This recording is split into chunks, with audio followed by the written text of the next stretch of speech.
Welcome to Off the Shelf. I'm your host, Yvonne Wolf. Today our special guest is Elizabeth Blackwell, author of several books, with her newest book, The Red Mistress. Welcome, Elizabeth. Hi there. Hi. So tell us a little bit about your journey as an author. Well, I wanted to be a writer pretty much as long as I can remember. I grew up reading a lot. I was lucky enough to also grow up traveling a fair amount. My father worked for the U.S. Foreign Service, so I lived overseas part of the time I was growing up, and loved reading about other places always. But when it came time to looking for a real job, I certainly did not think I could write fiction for a living. You know, I didn't know anybody that wrote fiction, and I thought you had to have a very fancy degree, and you had to live in New York, and you had to be very connected.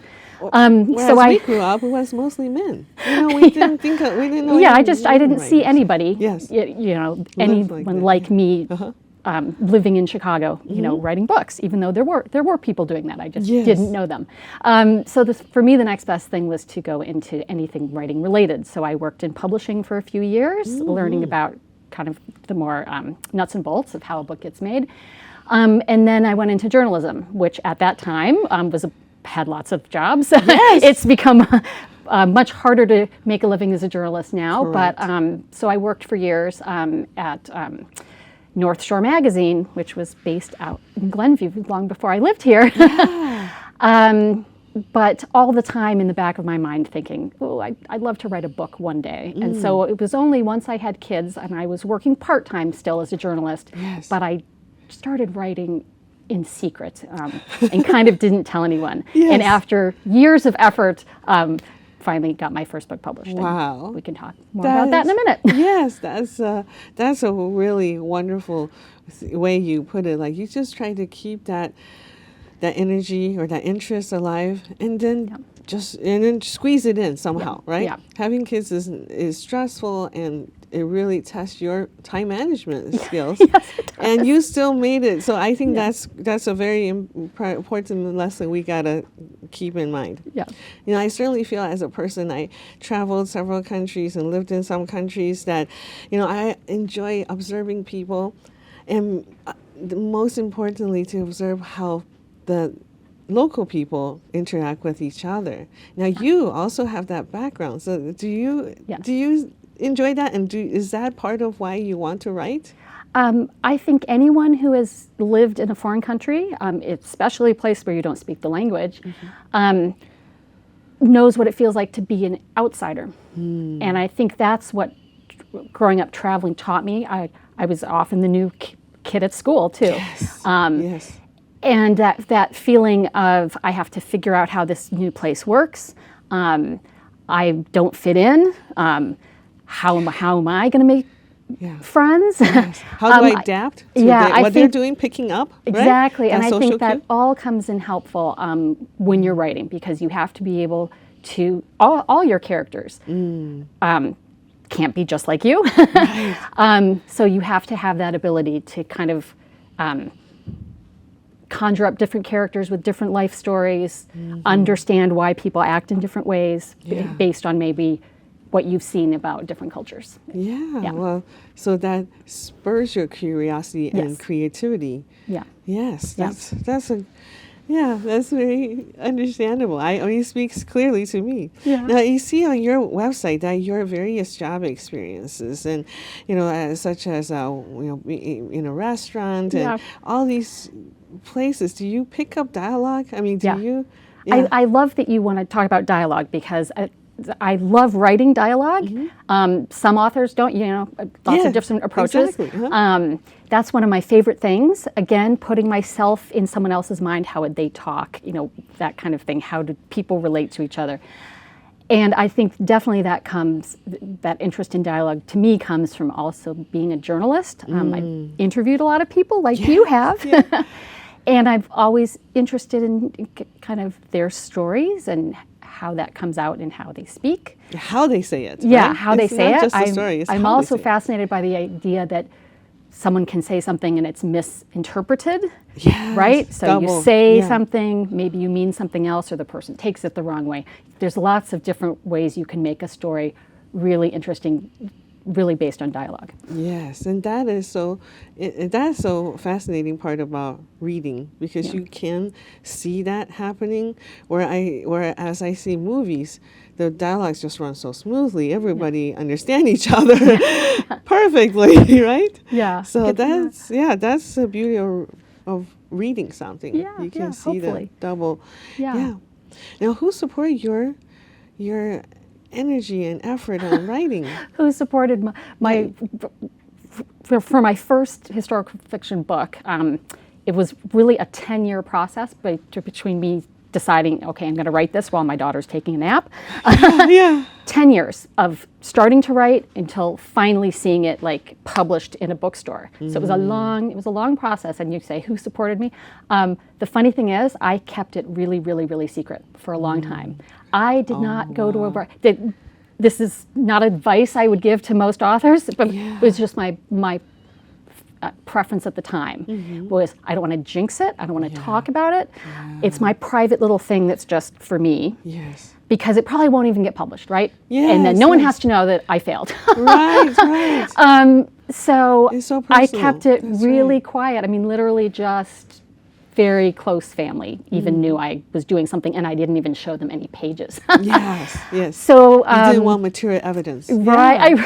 right. So that Yes. was my particular process until I was, ready to at least attempt to get it published, find an agent, which we can talk about in a minute. Yes.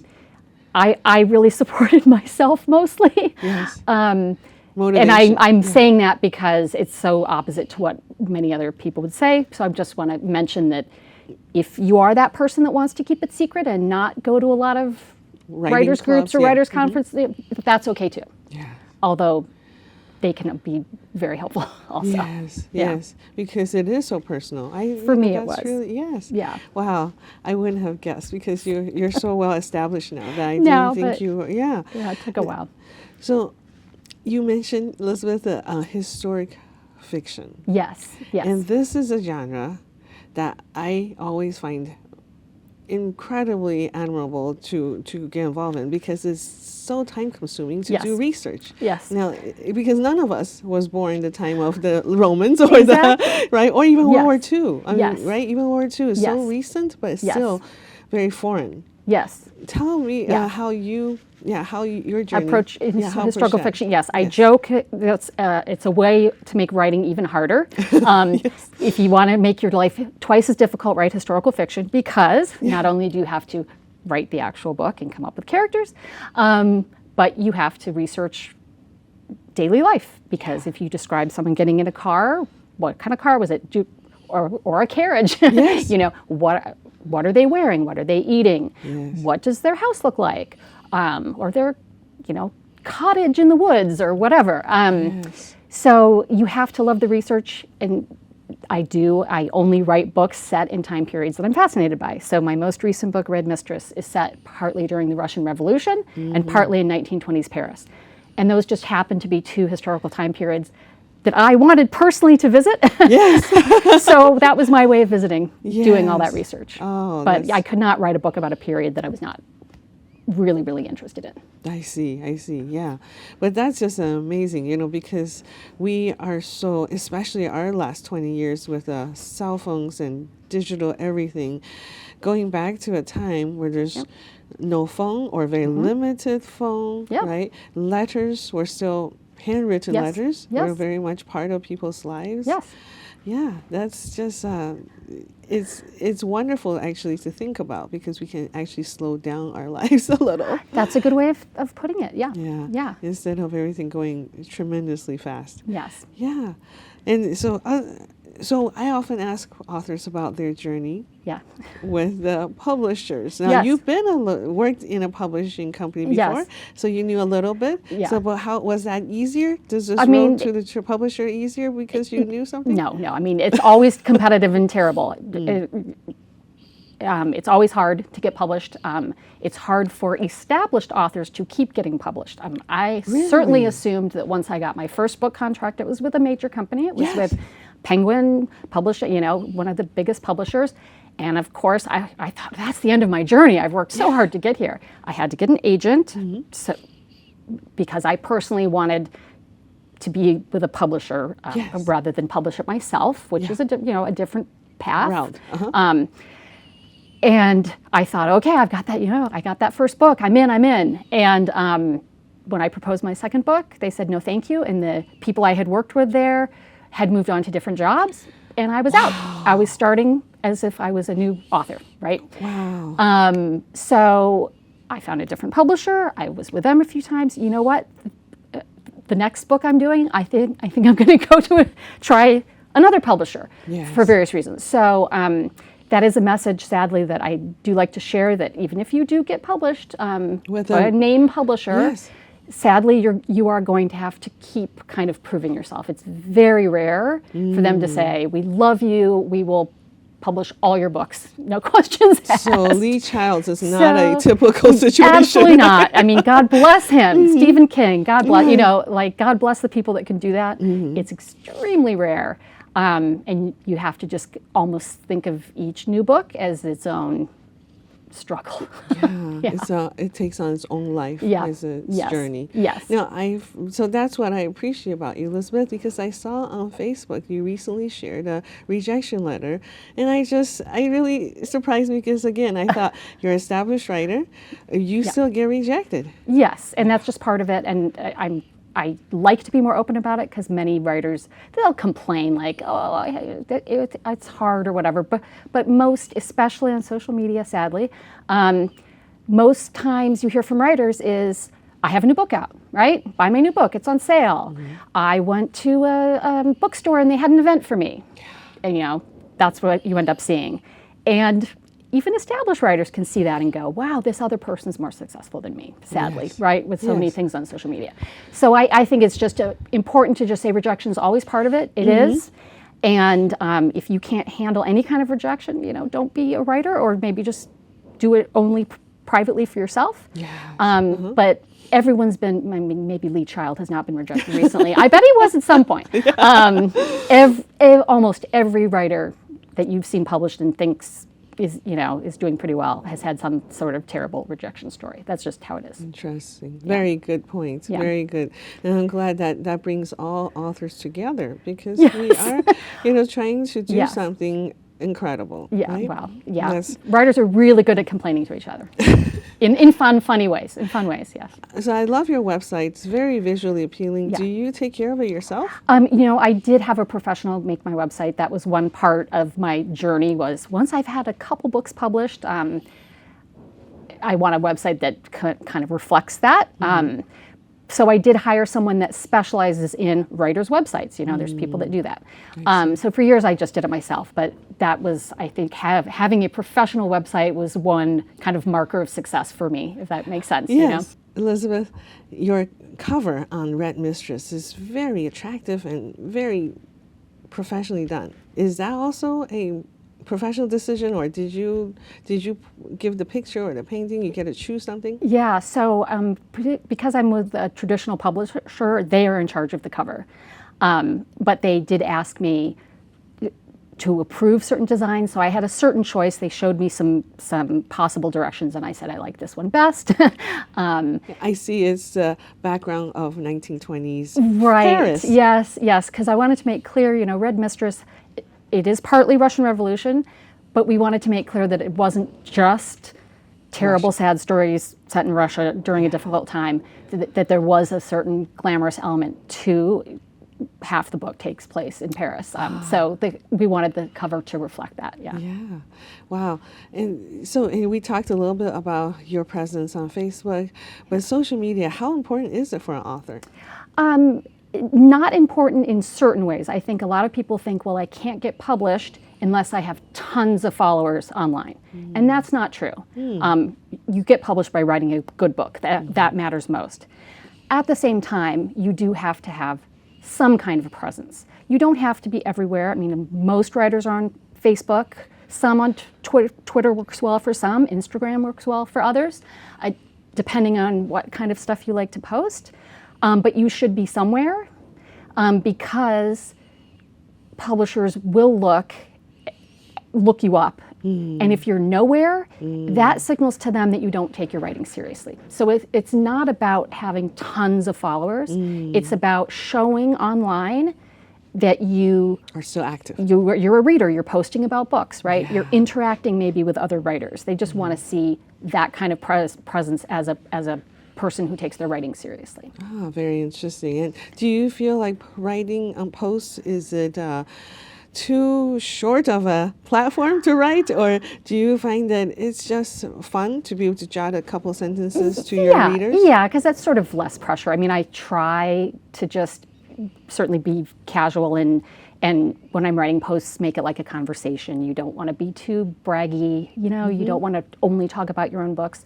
The best part of social media, honestly, for writers is meeting other writers, right? Online. They're so supportive. I can't tell you. I mean, there is a Community building. hashtag writing community, Twitter and Instagram. And you put that on and other writers will follow you and support you. And if you want to post about how you've been rejected, I guarantee a bunch of other writers will jump on and say, I've been there too. And that's really helpful. So it has a very good function in community building. It does, yes, it does. Where- Good news where- about social media. Yes, because where we talk about that initially, you didn't know anyone who wrote. Right. And now we have that. We Yeah, have on that absolutely. virtual That's platform. absolutely true. Yes. Tell us one research story that you really enjoyed in the historical fiction. Yes. Well, for Red work. Mistress, I got to do something really incredible and something I kind of wanted to do for my whole life.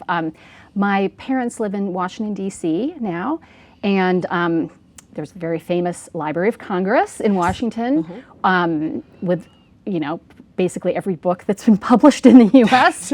You can get through the Library of Congress, and because I'm a big nerd about history, I had always thought, wouldn't it be fun to go there and get your hands on some of these really old books and, The original look through copy, them. And I never had a reason to do it. But with Red Mistress, I wanted to get access to first-person accounts of people who had lived through the Russian Revolution. And most of them, you can't buy anymore. They were published by some tiny little publisher in, 1921, but they have them at the Library of Congress. So I was able to spend a day there. I got access to basically diaries, memoirs of people who had lived through part of the revolution and then escaped either to the U.S. or to Europe. Yes. And so I read literally what daily life was like for rich, I'll be honest, rich aristocratic families who had everything and then everything. literally Yeah, of nothing, course. Yeah. nothing. They owned nothing. Yeah. How do you adapt to that? Yeah. And they found ways. So I put some elements in my book Red Mistress about how what they would trade. They would take a piece of glass out of a picture frame, and you could take that kind of on the black market, and you could maybe get some bread for your kids. Women who used to have maids and everything, they would go barefoot all spring and summer to save their one pair of shoes because it had to last every winter. Winters, unthinkable. Yeah, right, so shoes, so these are things, entire extended families kind of in one room. These survival skills. Yes, Then- and so I took those very real details and Incorporate put them them. into my novel. Yeah. That's beautiful. Well, I'm really touched by those stories because, my family having left China during World War II because of communism, it's also, you are we're not aristocrats, but we're homeowners who are evicted from your own homes. Yes. And that house is someone else's now. Yes. And how do you live with that? And you've seen through your own family how resilient you have to be. Yes. And in those very, circumstances. very creative. Yeah, it's true. And not everyone can do that. Some people don't get through that, and some people do. And I find that fascinating. What inner strength do you have when you're really, really tested? Yes. And that survival skill, that on the topic of survival skills, that reminds me that we know each other from Boy Scout Troop 156. Yes. Yeah, our boys are very frequently testing their survival skills. Do you think sometimes that you want them to do that just so that they can can experience something outside of our yes, Glenview lives. I Right? absolutely do. I'm so impressed. I did not grow up with scouting, so I didn't realize how many really practical skills they have. So, putting up a tent, that's great. But they've learned how to cook on a campfire. You know what? That's that can come in handy in lots of different ways. Oh, sorry. They can do first aid now. They got trained in pretty extensive first aid. So yeah, I'm glad that they have a lot of skills that I don't have. So I'm depending on them. Yeah, but I think it's great too that your husband is a big scout master. Yeah. He's put so many hours, into Yeah, bringing kids to it's a good to way that, for physical physical training and Yeah. agility. Yeah. And just get out there. Get them outside. Yeah, Yes. get them outside. And, Yes. I mean, so what? It rains, right? They still have to go through their They marches. have to figure it out. That's Yeah. true. Yes. Yeah, so that's a wonderful thing about Boy Scouts. Now, Yeah. your parents or family, other brothers or sisters, are they involved in Boy Scouts? Yeah, too? no, not at all. Like I said, Okay. I mean, I did not grow up doing any kind of scouting, so it was all kind of new to me. But I've become a huge proponent. I would tell certainly parents to give it a try, and Glenview is just really supportive. I mean, they have more than one We have. Boy Scout troop, I know. So it's a great place to I think we have to four be troops. introduced. Yeah, I mean, that's amazing for, Yes. a suburb. Yeah, and I always think that it is one way for our kids to connect with people from the past, because that is yeah. something that maybe people had to experience, Yeah, and maybe they didn't think of as fun, but then Yeah. it's something to face. Yeah, that's in a really life. good point. Yes, Yeah. yes.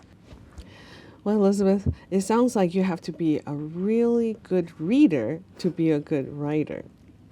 Yes, and as I said, I grew up reading a lot, and honestly, one of the reasons I moved to Glenview, obviously good schools, nice neighborhood, etc., but was the library.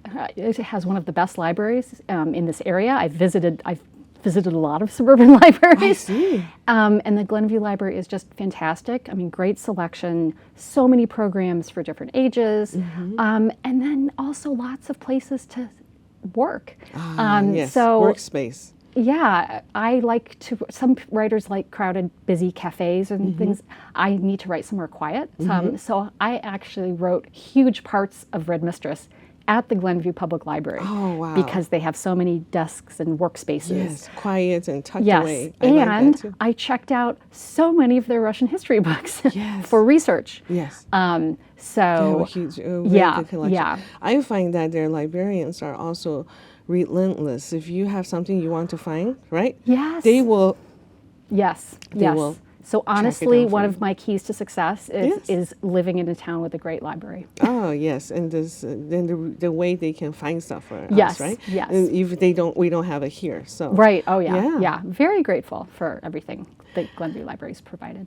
So Elizabeth, do you have a short message for our writers out there? I do. I part of it is what I said earlier about rejection. It's just part of the writer's path, and you have to find your own way to handle it. But also, it's never ever too late. I mentioned I wrote my first book after having kids, when I would have assumed in the past that once I had kids, I'd be too busy. Some people write their first book when they've retired from their job. So truly, if it's something that's been in the back of your mind and you've kind of always wondered, should I do it? It does not matter who you are, how old you are. Write it. There's no guarantee it'll be published, but you will not look back and go, oh, what if I tried? Yes. Try yes. it. Try it. Yes. Well, thank you. Thank you, Elizabeth, for joining us today. Thank you so much. And thank you for watching. Join us next time on Off the Shelf.